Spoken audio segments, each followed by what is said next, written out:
Friends, welcome to our YouTube channel. ഞാനിന്നിവിടെ മറ്റൊരു വീഡിയോയുമായാണ് വന്നിരിക്കുന്നത്. ഞാനിവിടെ ഉണ്ടാക്കാൻ പോകുന്നത് ഉള്ളിവടയാണ്. അതിനായി ഞാനിവിടെ ആദ്യമായി എടുത്തിരിക്കുന്നത് സവാളയാണ്. ശേഷം കറിവേപ്പില, ഇഞ്ചി, മുളക് ഇവയെല്ലാം തന്നെ നന്നായിട്ട് കഴുകി അരിഞ്ഞെടുക്കുക. അടുത്തതായി ഞാൻ ഇവിടെ എടുത്തിരിക്കുന്നത് മൈദയാണ്. നിങ്ങൾക്കത് ആവശ്യമുള്ളത്ര മൈദ എടുക്കാം. ശേഷം ഉപ്പ് കൂടെ ചേർത്ത് നന്നായിട്ട് ലൂസാക്കി കുഴച്ചെടുക്കാം.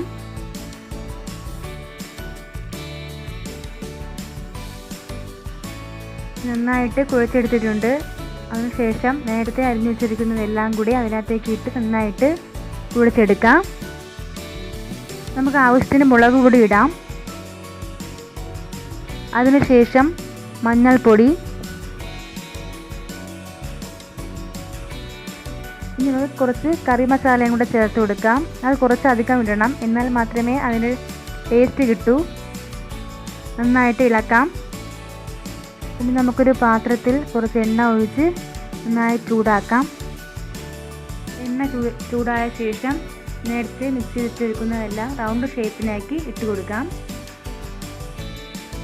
നല്ലപോലെ വെന്ത ശേഷം നമുക്കിത് തിരിച്ചിട്ട് കൊടുക്കാം. ഇത് ചായയോടൊപ്പം കഴിക്കാൻ കഴിയുന്ന നല്ലൊരു വിഭവമാണ്. തീർച്ചയായും ഇത് ട്രൈ ചെയ്ത് നോക്കുക. കുട്ടികൾക്കൊക്കെ ഇത് വളരെയധികം ഇഷ്ടമാകും. ഓക്കെ, ഇതിൻ്റെ രണ്ട് സൈഡ് നല്ലപോലെ മുരിഞ്ഞു കഴിഞ്ഞു.